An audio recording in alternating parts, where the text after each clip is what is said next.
Welcome to the What's Your Weird Story podcast. Everyone has at least one good story. And some of us have stories that are just to the left of normal.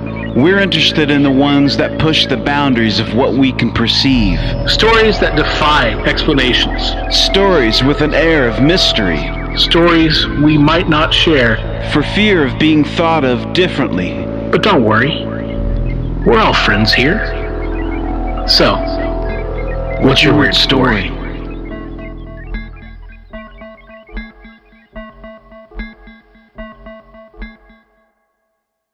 Hello, Weirdsville. It is your friendly voice of the listener, resident Bigfoot expert, Jeff Hubbard, here with you today. Also have my good friends Adam and Barry here. Hello, guys. What's up, man? Hello, Jeff. How are you? How you been? I'm good. Everything's good. Been pretty busy at home and at work and the holidays and everything. Finally, everything's over, and just been a while since I've talked to you guys. Yeah, man. It's good to have you back. Yeah, it's great to be back, guys. How's your New Year been? It's great to be back. Man, so far so good. I've got to say, the first couple weeks were rough as far as work goes, but had a couple weeks where it's been pretty slow, and then everything's going to heat back up again next week. So, gotcha. So far so good. Everything's going good right now. Good. So for those of you listening at home, Jeff he works at the Oklahoma State Capitol, and he hands out snacks out of his office to people who. It's very kind of him. I am the snack man. He's the snack man. So, amongst other things. So that's not in stock thing either. So. Right. Our main snacks are chips. I also have on hand today some Oreos, Nutter Butters, nice, Chips Ahoy, some toasty cheese crackers, and some Ding Dongs. I'm a Nutter Butter and a Ding Dong kind of guy. Yeah, I've heard that. Come on in and see me. It's good to have you back, man. And we are getting into we had some write-ins, and so we had Mr. Hubbard come in and do some reading for us, and we're excited to get into those. It's pretty amazing that we have people from literally all over the world write in, and they leave messages with us, and we're fortunate to have people that actually want to listen and share their stories with us. Yeah, it's the coolest thing. It's the greatest thing. Not just being able to speak to people every week, but having people also taking the time to write in their stories, and for us to get, accumulate them and put them together in a show for you guys. So yeah, it's always fun, and it's a nice, it's always got a nice variety, which you have a good variety here today. And it's almost like a palate cleanser, between our episodes, I guess, of the regular kind of thing. Yeah, so special, it's fun. So cool.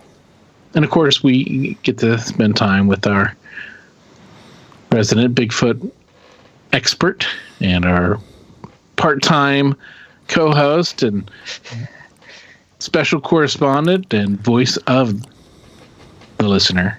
And I love that title. And also, you love that title. Also, some people may not know, but Hub's quite a cook too, man. He can. Ooh. Yeah. Oh man. And we share a love. I think all of us love Indian food. He's got that down. He's married into a good family there that has showed him the way. And thank you for sharing those recipes with me, Hub, because I'm a big fan. Hey, no problem, man. And I'm working. I'm always working. Yeah. On perfecting, building my recipe book and perfecting the recipes that I have. Love it. And so I'm looking forward to another trip with you guys where we can. Man. We can get out and do something like that. Yeah, man. Yeah. Definitely. We'll figure something out. We'll have to do a special this year.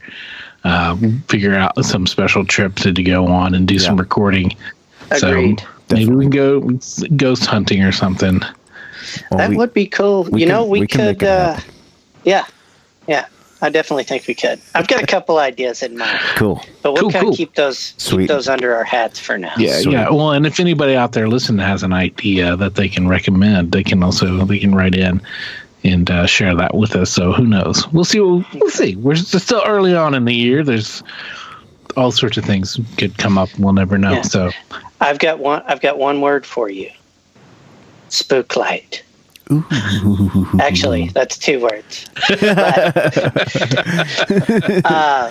I think we need to go check out the Spooklight in Northeast Oklahoma. It's got its own Wikipedia page. Sweet. And Okay. we could also cruise over to Eureka Springs or something. From there, there's some ghost activity over there in this hotel. So, Cool. Okay. Anyway, Sounds just my good. thoughts. Sounds good, man. All right. well, cool deal. Well, let's.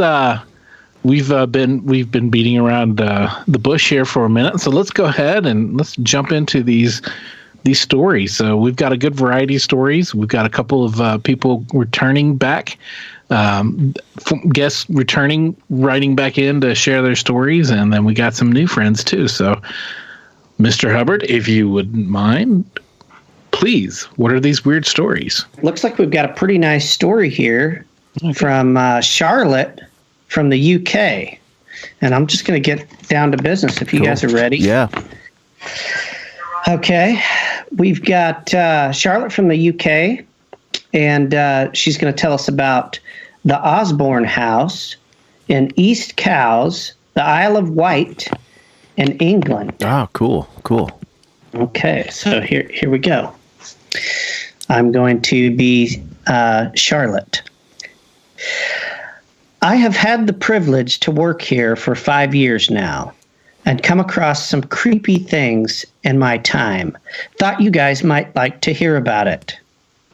Built in 1845 to 1851, with the exception of the Durbar Wing, which was built in the 1890s. It was built by Thomas Cubitt to the designs by Prince Albert, husband of Queen Victoria.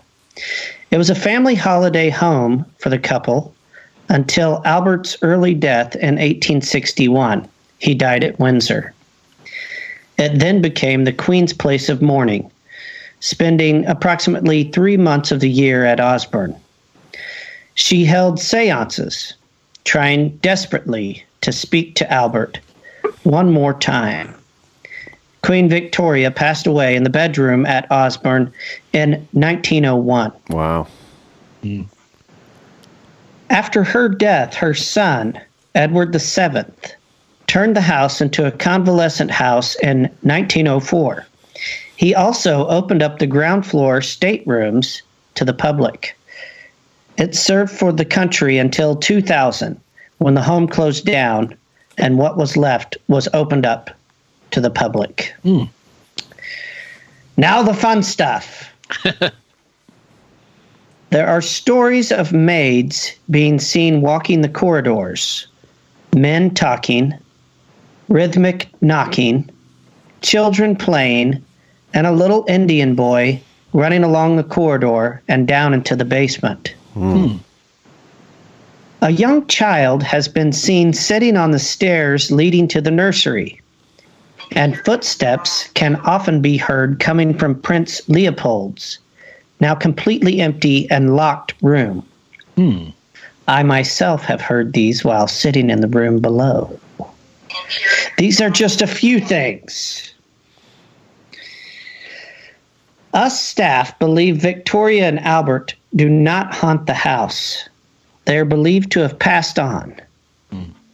It is mostly the spirits of the staff, potentially Prince Leopold and the injured military, who are believed to be causing the trouble. The house is most active over the Christmas period, around Victoria's visiting times. What I've seen, the weirdest thing that has happened to me was while I was pregnant and taking a guided tour through the council room.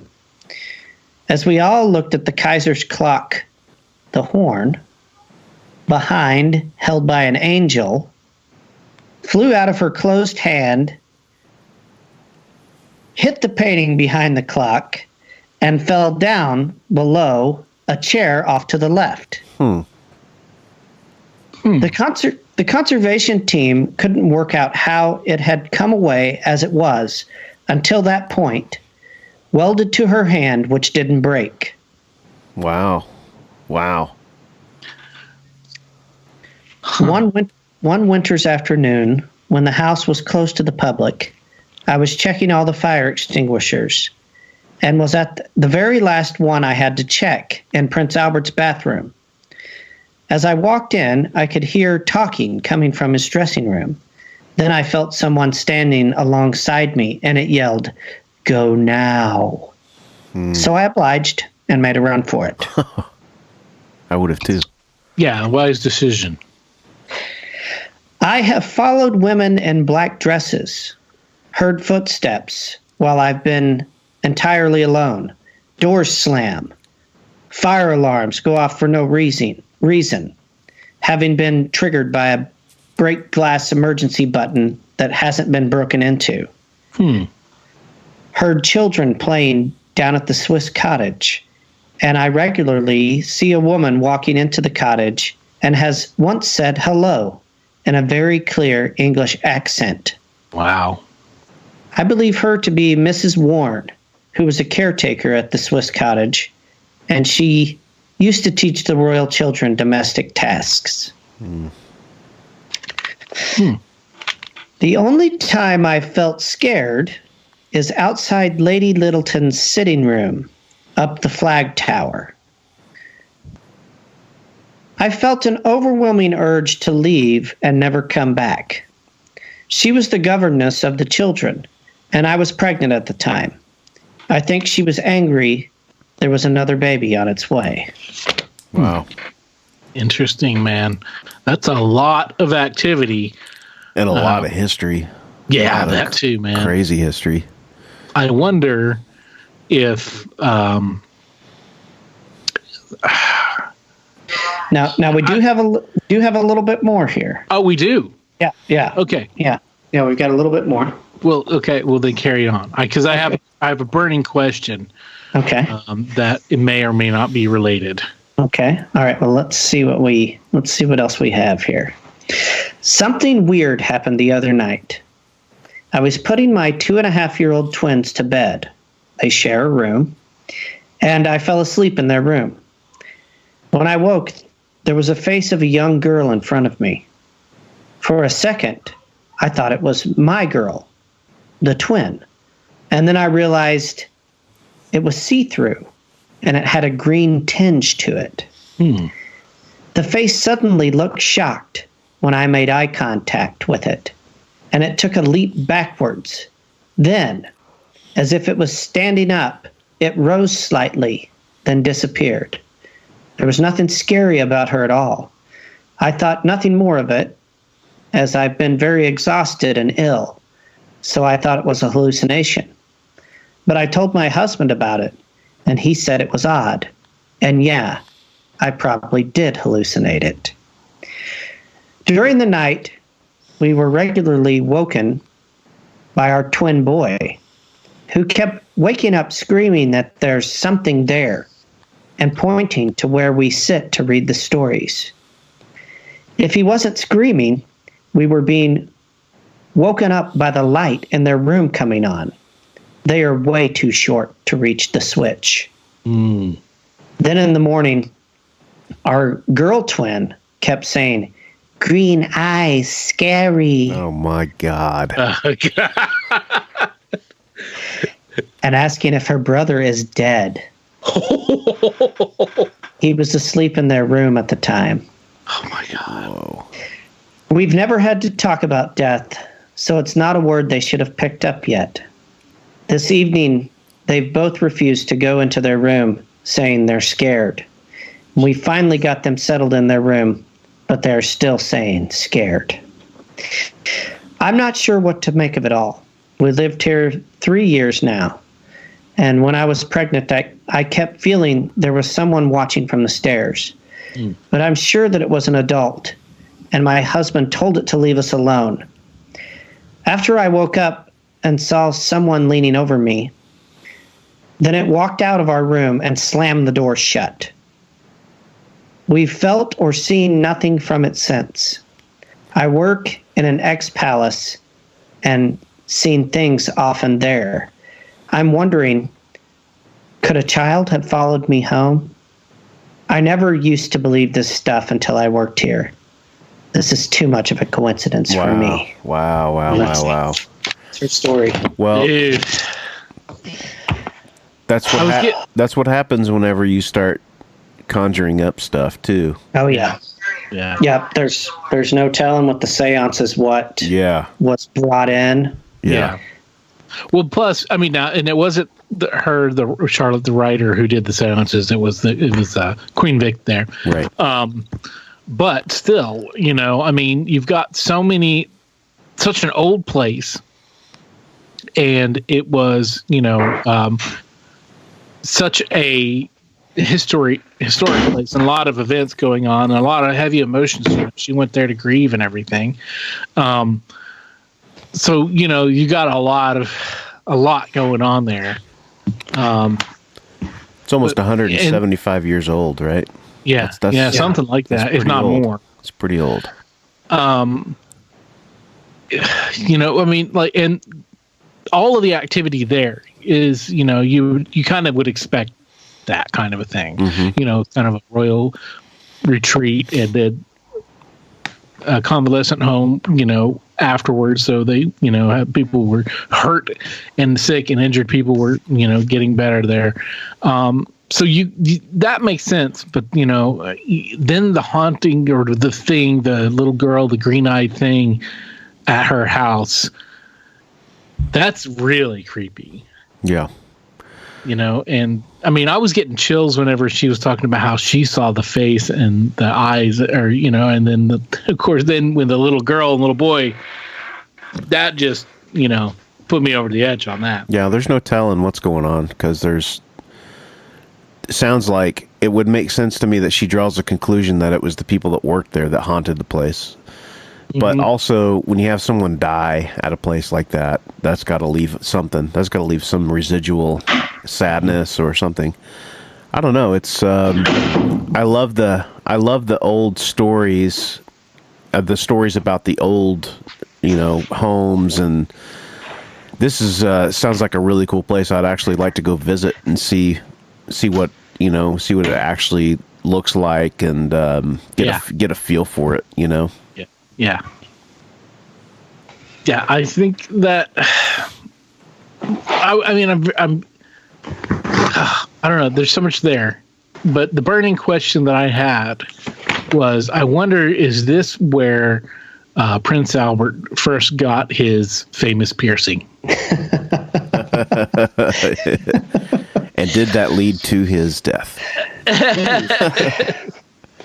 Yeah, no kidding. So, if you're not familiar with Prince Albert, maybe don't Google that, actually. I was going to say. Not at work. Not at work. Certainly not at work. Yeah. Or while you're driving. Go find yourself a nice private place. Free from children and yeah, and not the public library at all. So. Oh, my. I'm trying to look it up and see what this place looks like here. Yeah. Here, let me. It's the Osborne House. Right, and it's wow. Isle of Wight. Wow, man. If that's the correct picture. Hold on. That's quite a home. That is quite a structure. Wow. Let's take a look. That's beautiful. It's absolutely beautiful. It's basically what, we would call, hold on a sec. I'll let Jeff finish typing there. Let's see what we got. It's basically what we would call A palace, a mansion. I mean, Yeah, states, it's an estate home for sure, Yeah. man. And it looks like the acreage surrounding it is pretty vast, just from what I'm seeing. I can't see too much, but it looks like your typical, what you would think a mansion or a manor would look like from back then. It's sprawling. It's yeah. Wow, there we go. beautiful. That's a good picture of it. It's beautiful. Beautiful, massive garden. Yeah. And a fountain, and there's even like a kind of a tower going on there, and Right. several levels. You guys definitely have to check that out. It's a beautiful place, and it would make sense to me that something as old and big as that, again, would Right. still have residents that weren't with us. Yeah, right. Yeah. That would have that people would see ghosts there. It would make sense. Yeah. Oh yeah, there's a good aerial shot. And wow. Yeah, that is awesome. Cool. Well, thank you for that story. Yeah. That was really cool. Yeah. Thanks, Charlotte, for sharing your story with us. We got that from Charlotte from Facebook, so that was really awesome. Okay, this is from Ethan, who wrote in from Reddit. By the way, everything is real. This is not fake like r/no sleep on Reddit is. But what is that? What is that? What is r/no sleep? That is those are like the creepypastas. Creepy. Which is another. Yeah. Okay. So those are like they're like new urban legends. They're made up stories, basically. Oh, okay. Trying to be creepy stories. So yeah. Okay. Okay. I don't know how it got the name creepypasta. Scary spaghetti. I don't know. Somehow it's a Reddit thing that I don't know. Okay. Okay, carrying on. Okay, so here goes the stories. I've finally thought of a title for these. Something or Someone Wants My Attention. That's the title. Something or Someone Wants My Attention. So this first one, I didn't plan on it including for it. Just happened today around 8:30. So I was at my TV, in my gaming chair, in my hoodie, when something did a light tug on the hood. So I jumped up, expecting one of my parents to be there, but there was nothing there. I started looking around the room to see if maybe a friend was playing a prank on me from behind my couch, but there was nothing. I decided to call it a night from there and go to my room. Okay. That's interesting. That is interesting. That is. That's very interesting. There's been a time or two I thought I felt a tug. Here last night. Hey yo. It's usually accompanied by a phantom? rub. Was it the phantom berry? Yeah. Which only in my dreams. so anyway. I was going to say, I also felt like, like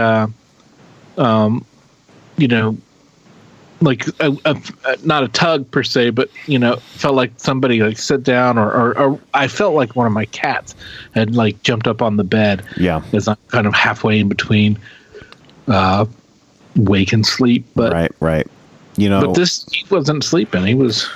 There was that reminds me of we took the tour of the Stanley Hotel. We talked about this before, but and part of the tour is Mr. Stanley. He was the inventor of the Stanley steamer, the car. And he moved out to Colorado from the East Coast because he had tuberculosis, and so I think it was he or his wife had tuberculosis. So the doctor prescribed him to move out west or to go out west and see if it helped his tuberculosis. So he went into the mountains and it helped. So he ended up staying there, and they built the hotel. And the hotel it's in Estes Park, Colorado, and it's really hard to get to. It's where Stephen King wrote The Shining. If you don't know, but And he literally stayed there over the winter, got snowed in, and he was the only one in the hotel. They gave him the key, and they said, "Here you go. You can stay here, until we open back up in the spring." So that's what he did. He stayed in the presidential suite, and he was haunted. Wait, Stephen King did? Yeah. Yep. Oh, really? Yeah. Okay. Yeah, and he stayed at the presidential suite is known as like the most haunted room in the hotel. But what's interesting about the hotel is the guy, Stanley, he built the hotel because he and his wife spent so much time out there. They wanted to bring their friends out. And so they'd bring their friends out, and he just kept building and building and building. And he would have these big parties where people would come out for, weeks and months at a time and stay with him. And he had built the hotel so that the nannies, when families came out, the nannies would stay on, like, I can't remember. I think it's the third or fourth floor, something like that. But part of the tour is that floor, and they say that those kids would come around and they'd tug on your clothes, and we never got to experience that, but I thought that'd be cool. But a lot of people talk about how they'd be walking down the hall and they'd get a tug on their pant leg or a tug on their shirt or something like that. So anyway, when I heard that story, what Hub just talked about made me think about that. That's my only experience I've ever had with, entities tugging, or the stories about tugging, clothing. Yeah. The tugging, you definitely hear a lot with about little kid ghost kind of things. Right. Okay, this is another story from Ethan from Reddit.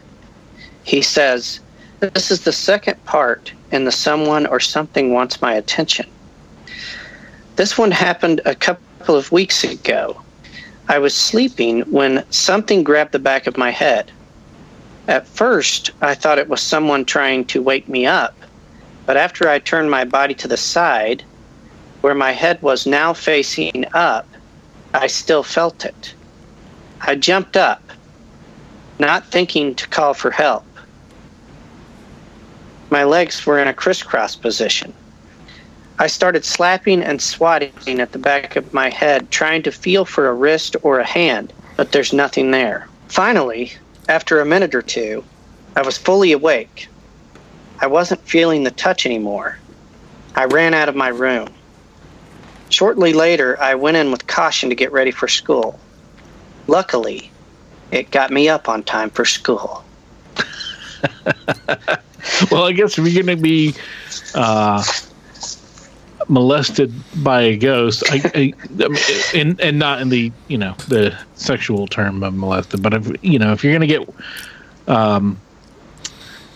touched by a spirit, this happens every time. I don't know. I know what you mean. Sometimes it's like, why do I speak? At least you're up for school. Yeah. At least you're. Yeah. If somebody's gonna touch the head, it's gonna. You got woken up for school is a beneficial thing. Right. None of this is good, man. Right. At least he's on time. Yeah.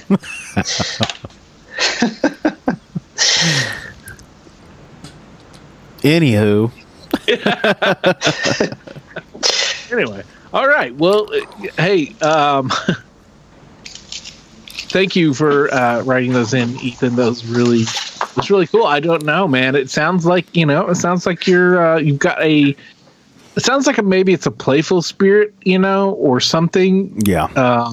Yeah. Doesn't sound like it's you're not getting scratched, or it's not pulling your hair in a aggressive manner that you don't like. It's not malicious in any way. So yeah, I mean, and we've talked to a lot of people that have this happen on a daily occurrence almost. Yeah. And unfortunately, I think it's just something you got to get used to. Yeah, and it does sound like something's trying to get your attention to say, "Hey, I'm here." So I don't know. Maybe you need to investigate the house or the area that you're in, or something like that. I don't know, but as long as it's doesn't escalate into scratching and violent stuff. Yeah. It sounds like you're probably okay. Probably. At least ask it if it'll wake you up from now on. Be your alarm.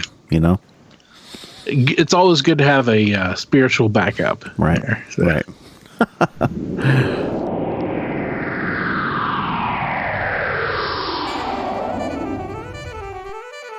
Hey everybody, you're listening to the What's Your Weird Story podcast. You probably knew that already because you're listening or downloaded to the episode off of your iTunes or your Spotify or whatever place you get your podcast from. We want to thank you for listening. We also want to remind you to like us, follow us, subscribe to us, make sure that you get your new podcast episode every week. We'd also like to ask you to rate and review so that we can grow our audience, we can have more friends, we can have more stories.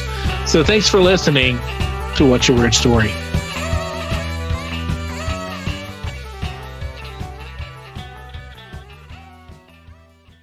Okay, fellas. We've got one from Michelle who wrote in via Facebook. Okay, here's what she has to say. Okay, here goes. It was 1992 or 93. We, my husband, Jim, and I, were invited to my aunt and uncle's 50th wedding anniversary campout at Mount Lassen. We had been having car problems all day, so got a very late start. We finally gave up on our car, and we rented a little Buick Skylark and packed for a 3-day camping trip, leaving our 18-year-old daughter at home to watch the animals. It was a beautiful, crystal clear night with a giant full moon. We had decided to find the campsite, and it was about 3 a.m., so we figured we'd get a motel and set up camp in the morning. We found the general area where everyone was camped and thought we'd head to the nearest small city to see if we could find a room. Meanwhile, we pulled off the road for a few minutes to enjoy the giant full moon. As we pulled back onto the highway, my husband said he smelled like burning sulfur, and he thought the tape deck was eating our tape. So he was messing around with it and not really looking at the road. I looked and thought there was an old growth redwood stump blocking an entire lane. I was thinking, they should move that off the road before the morning. So I had several seconds just staring at it. My husband looked up and boom, we were right on it, and it really startled him. We almost hit it, and he swerved. As we passed it, with open windows, I could clearly see red, matted hair. We were so close, he could have touched it. In the rearview mirror, he saw it stand. It walked on 2 feet and went over to the edge of the road. I was so shocked because my mind could not process what I had just seen. We had been going between 35 and 45 miles per hour because we had just re-entered the road. Suddenly, we were going like 80, and Jim's face was completely white. I said, "Was that a moose?" Jim, who is normally very calm and laid back, was shouting, "What? Walking on 2 feet?" I asked, "A bear?" He said, "It was between 9 and 10 feet tall. It would have to have been an Alaskan grizzly bear to be that tall." We drove all the way back to Sacramento that night. Jim was really freaked out. Wow. He hardly spoke a word the whole way home. Wow, man. Man. Wow, That is amazing. That is a good story, man.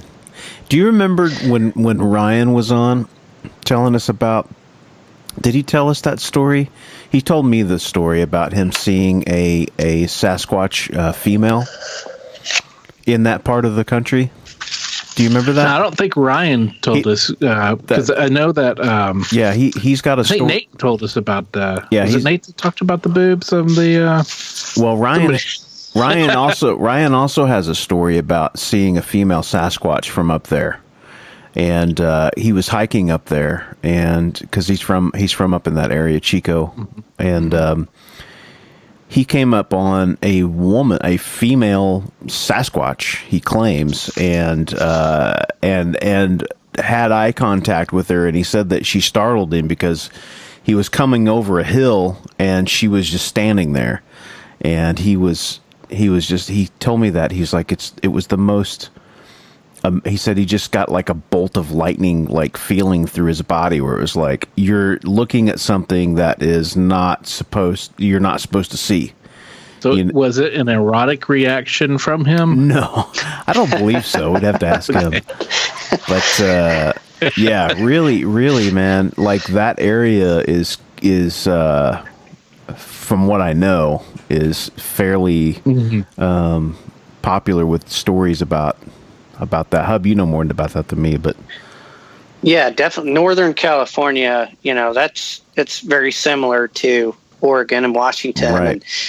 And, yeah, lots of Bigfoot sightings over there for sure. Wow, that's so crazy. For sure. I did see a moose one time, and I didn't know it was a moose. I thought it was a horse until it turned to look at me. I've had that happen to me on a road where I'm driving at night, and I saw that, and it scared the hell out of me, and I couldn't figure out what it was, even though I know what a moose looks like. Mm-hmm. When you're looking at something that is like you're out of the element, or the animal is out of its element, or something like that. You're just trying to piece it together, and it wasn't until later that I figured out, oh my God, that was a moose. That was when you lived in Wisconsin, right? No, I was in Colorado, man.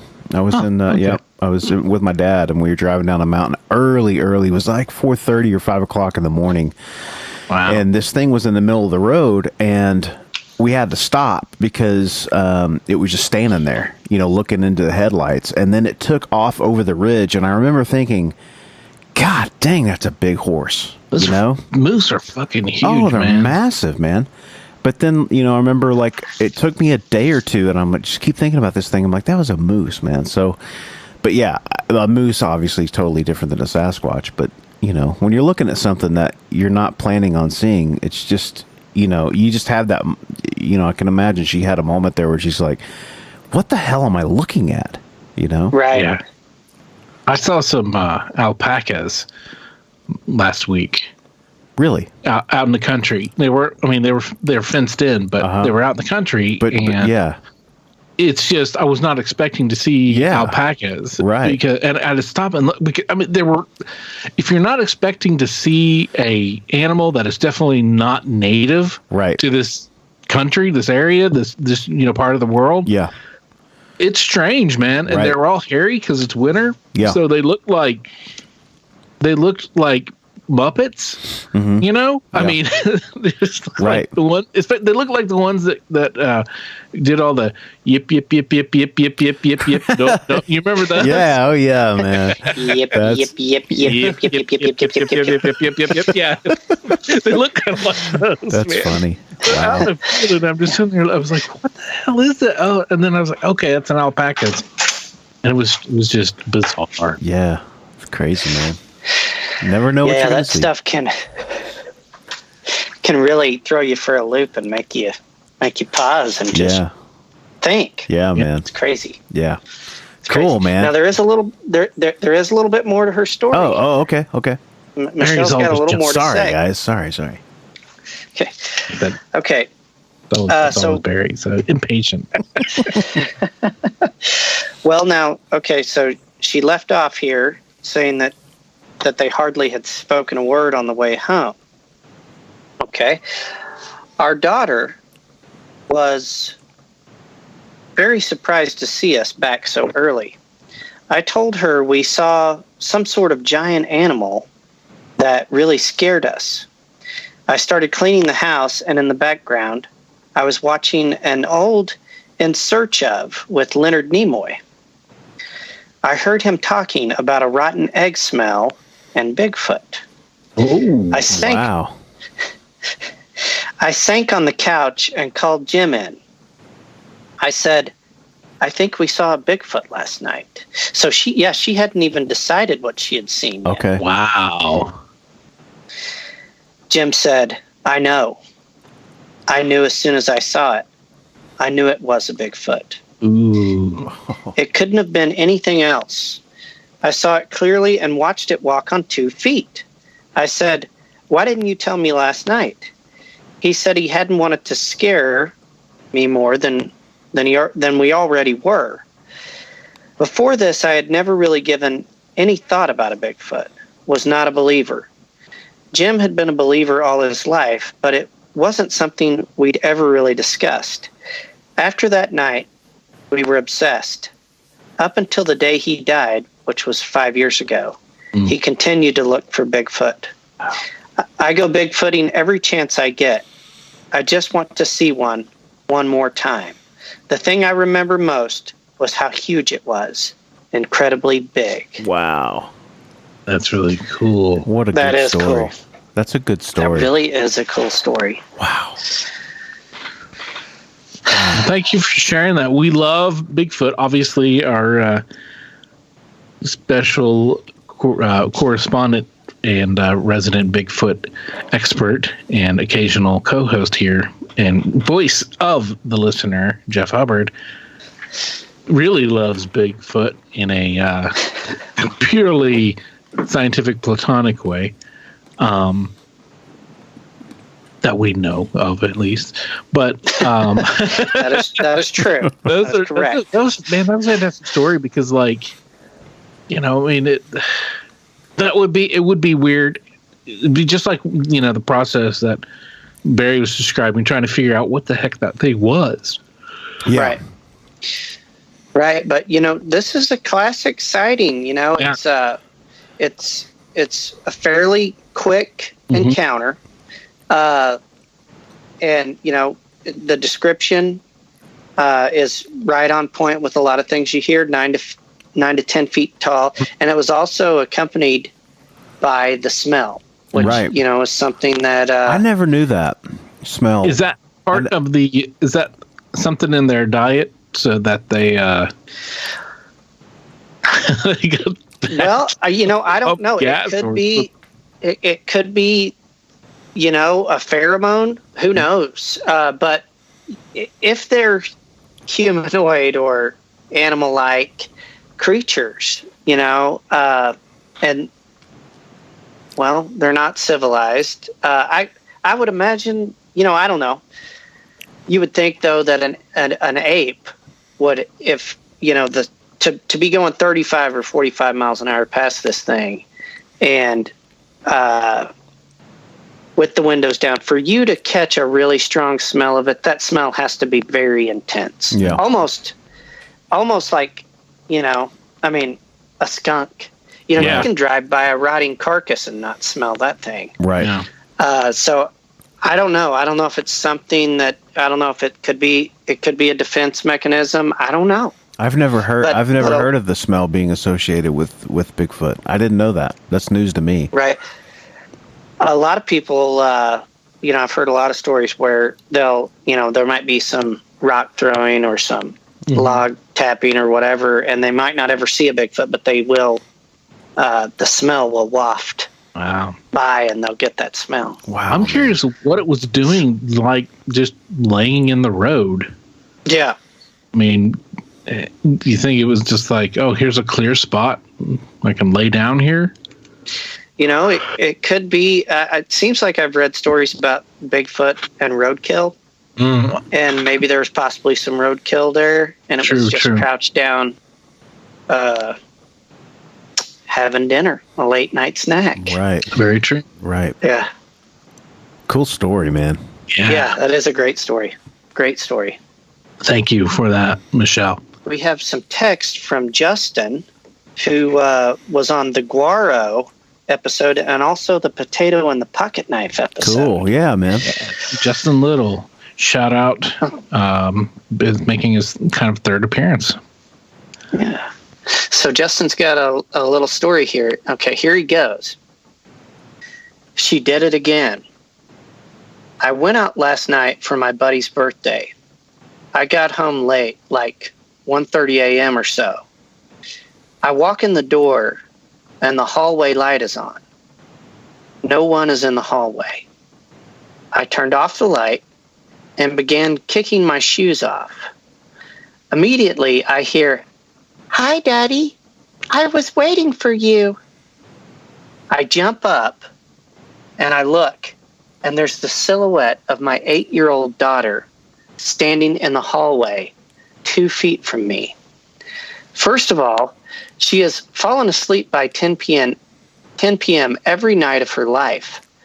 Second of all, I have no fucking idea how she apparated from wherever she was to right behind me in the 2 seconds it took for me to turn off the light and look down.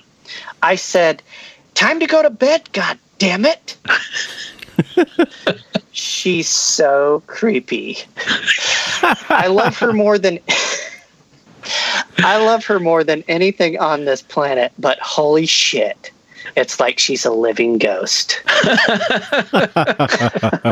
So if you guys, a quick reminder is that Justin's daughter she sleepwalks, and she's had some other weird kind of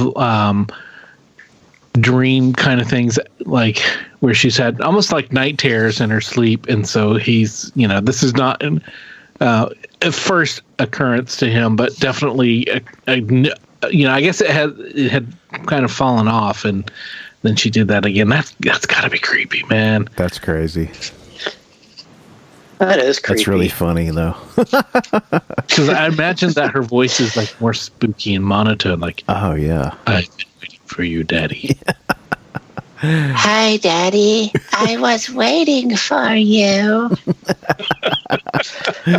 Oh man, good stuff, man. Oh, Great to hear from you, Justin. Thanks for writing in, man. What do we got next, Hub?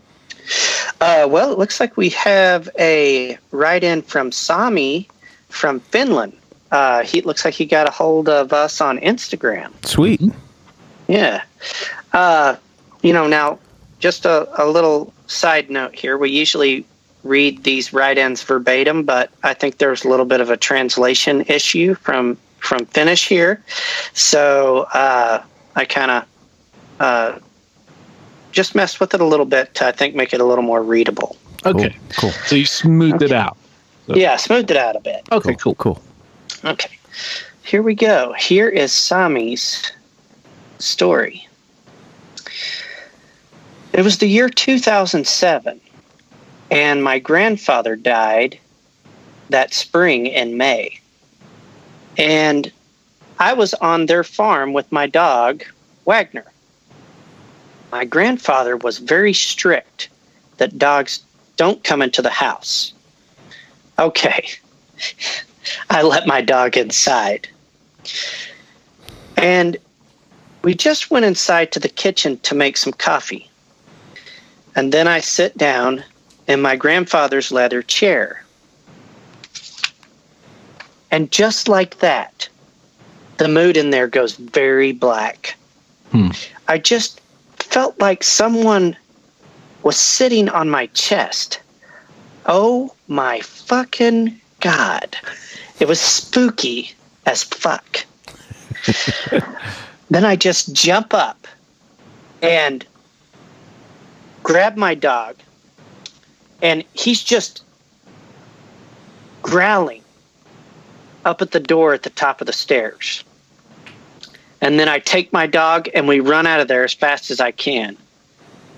And on the way, I turn around and look back at the cabin, and I see some kind of gray figure in the window watching me. Wow. Whoa. And that was that.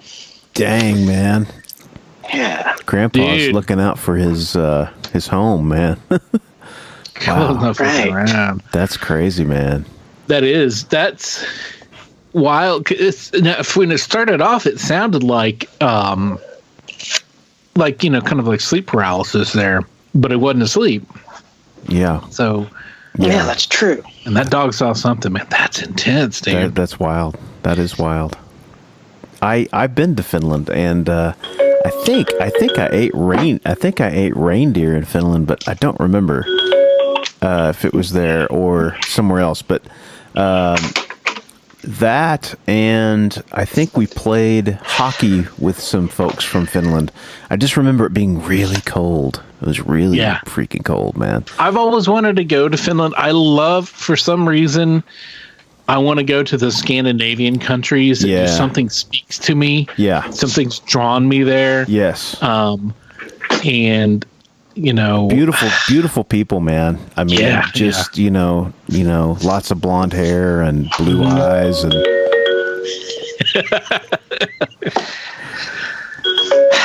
You guys mind if I grab? Yeah, go ahead, Hub. Go for it. We'll put it on pause. You can return. Right. Tommy, man, thank you for writing in, by the way, and being an international fan. Yeah, it's great. That's an awesome, badass story, dude. Yeah, great stuff.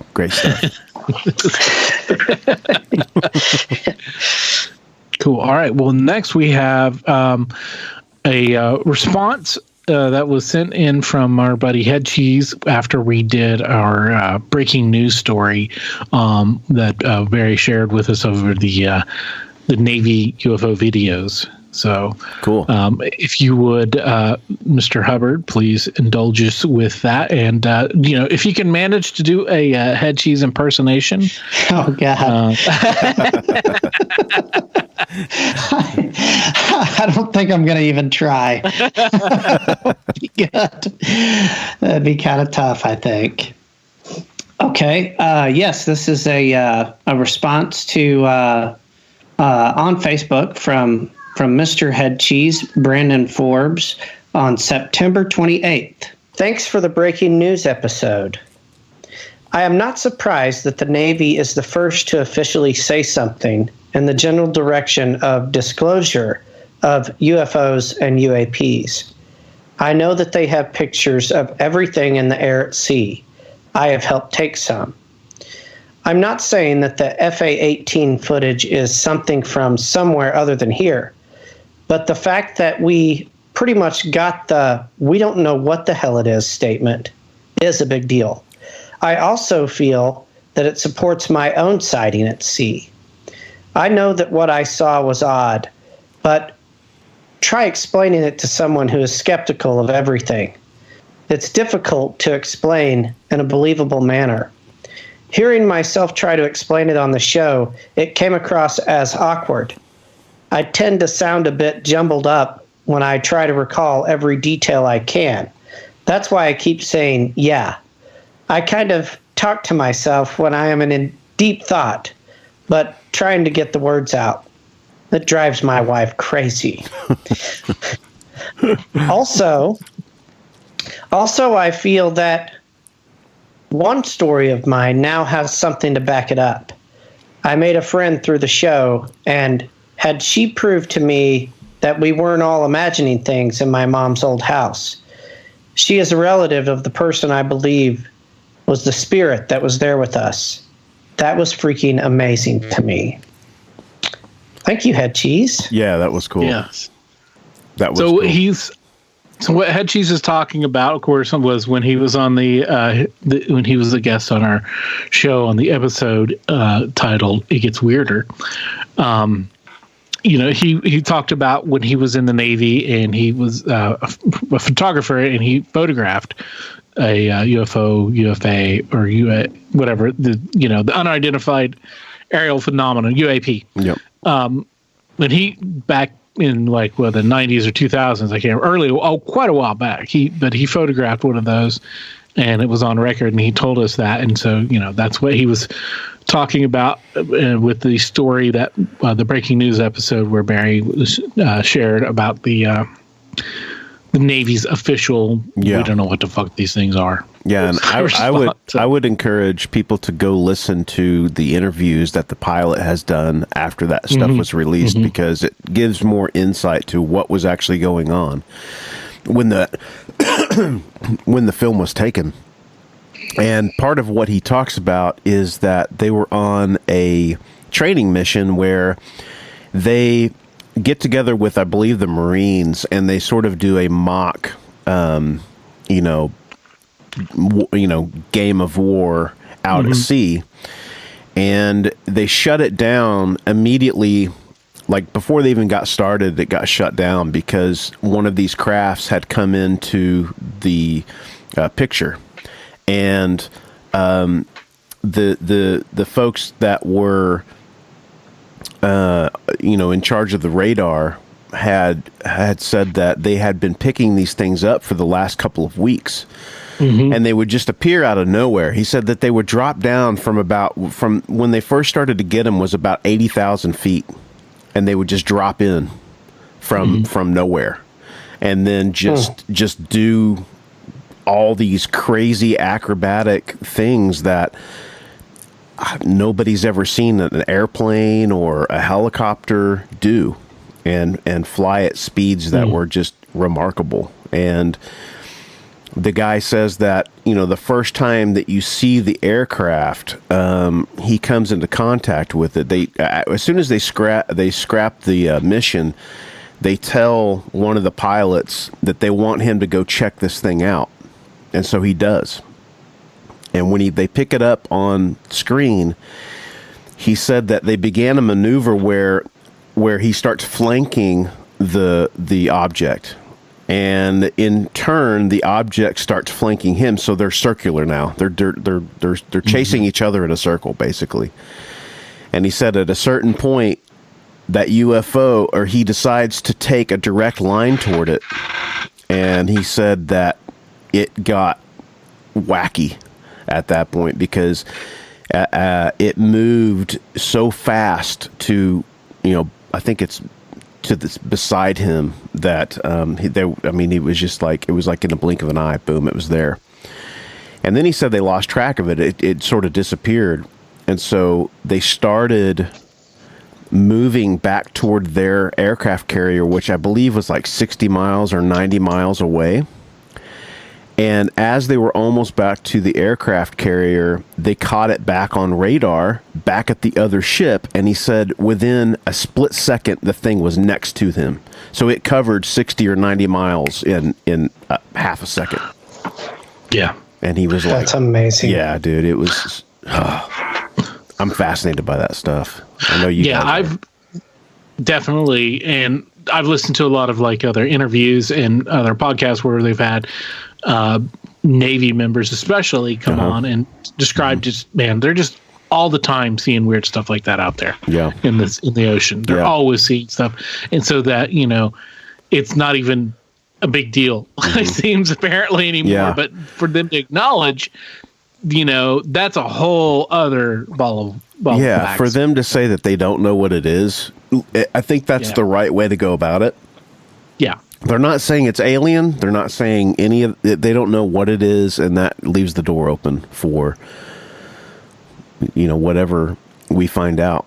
But if you go back and you look at like what Bob Lazar has said about spacecraft and the folks, we actually just had some folks on that claim to have been abducted by these spacecraft. They all have very similar things to say about the way that they're made, the way that they fly. It's just interesting stuff, man.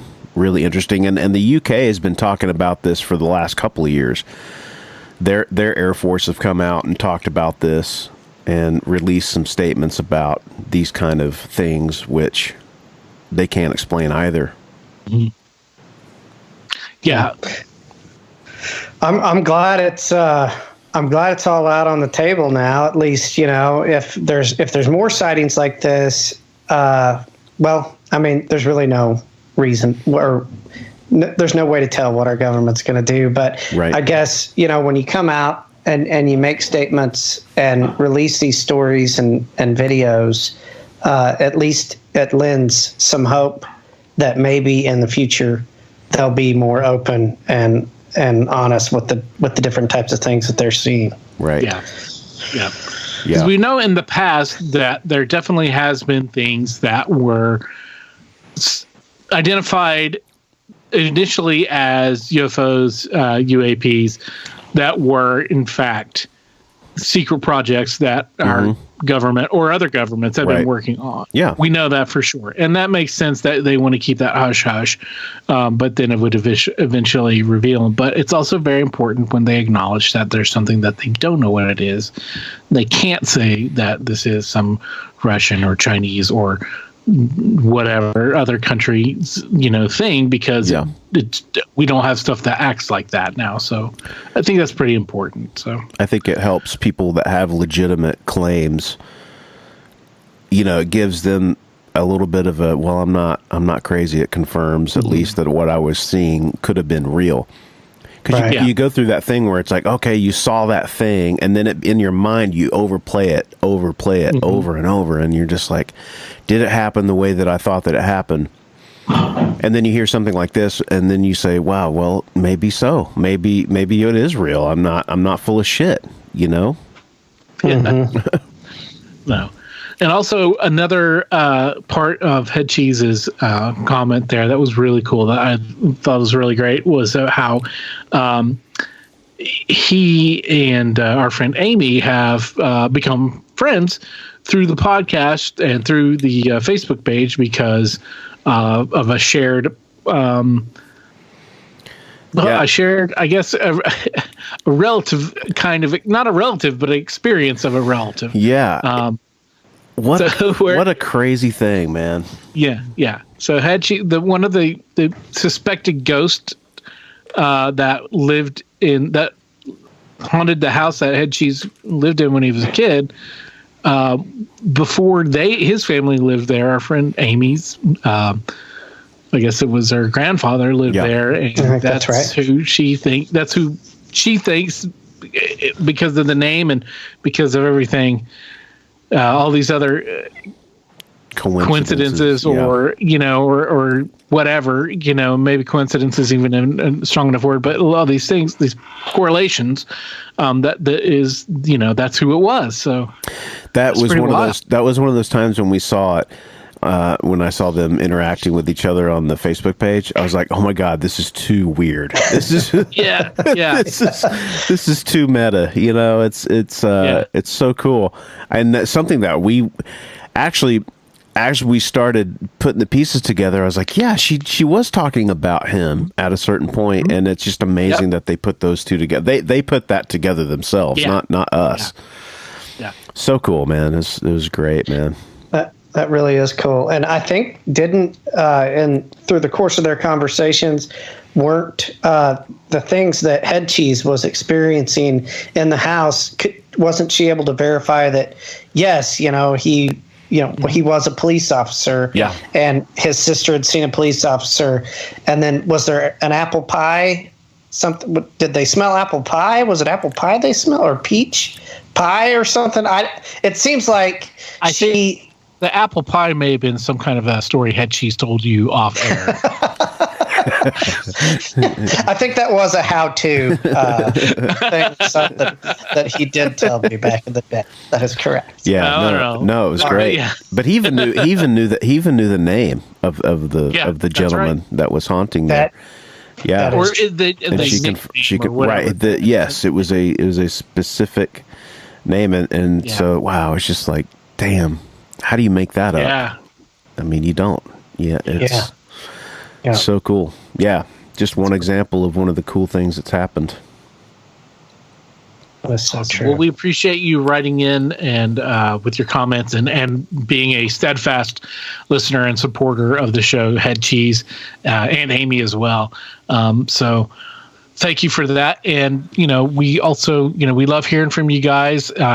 Any kind of comments, feel free to write us, and we'll have the comments read on the show, or you can leave us a rating and review on your on Apple Podcast or wherever you listen to and download your podcast and all that stuff. And just if you subscribe or rate or leave us a review, it helps us because that'll help get more people to look at the podcast and maybe start joining in the fun and listening, and also hopefully eventually telling their own weird stories. So cool. But thanks for again for the stories and for the comments and for reading them up. No problem. Thanks for having me back, guys. I appreciate this. Glad we could get you back on, man.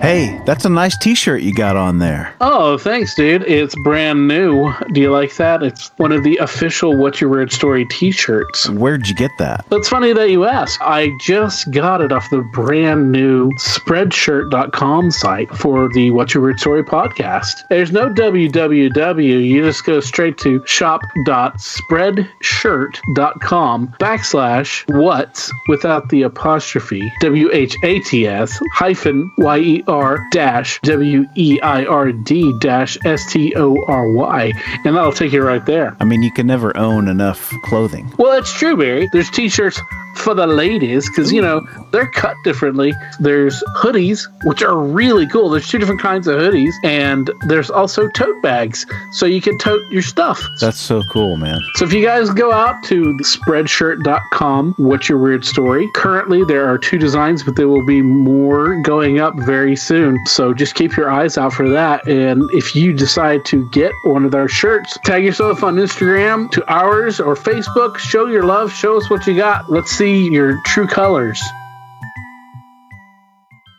Well, awesome. Thank you, everybody, once again for writing in. You know, it's cool to hear from our friends Justin and Head Cheese, and also, like I said, from our new friends, and all the way from Finland and in California and everywhere, man. It's fantastic.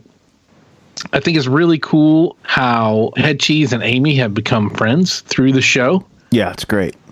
You know, and had things were confirmed through their mutual ghost. Well, I guess not mutual ghost, but yeah, that's wild. That is a wild story.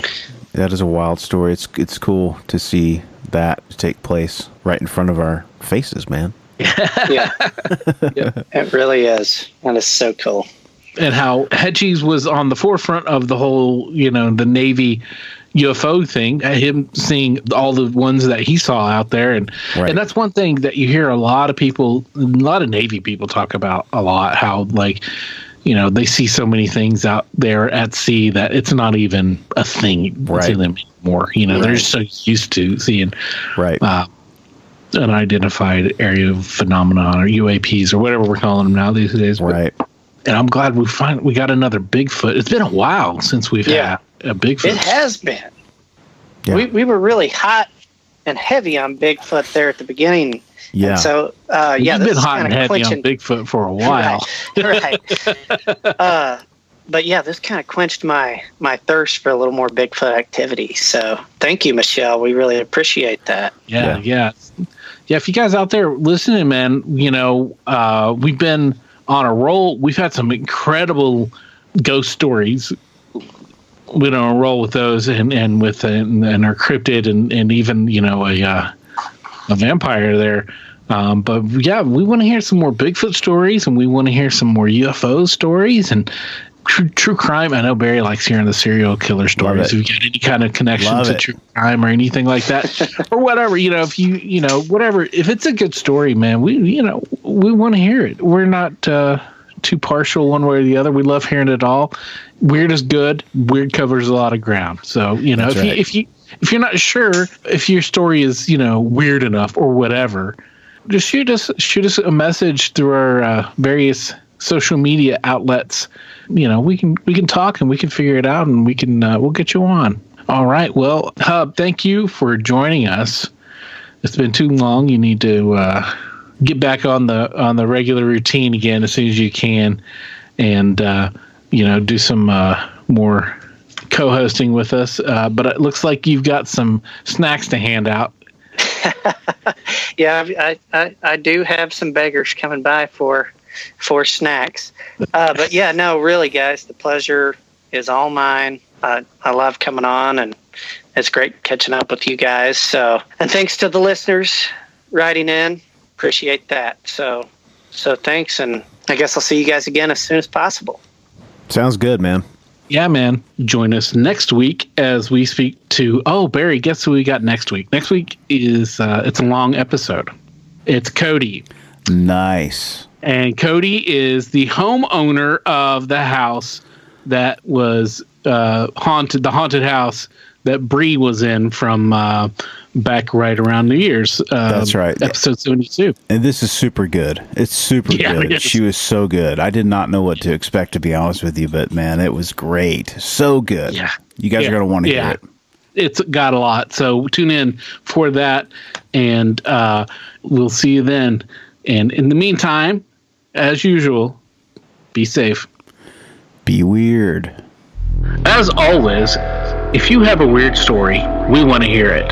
If you have a lot of them, we want to hear them all. We can't do this podcast without your invaluable contributions. Whether it's sharing your stories, Listening, rating, and spreading the word about the podcast. Thanks for listening. Till next time, be safe. Be weird.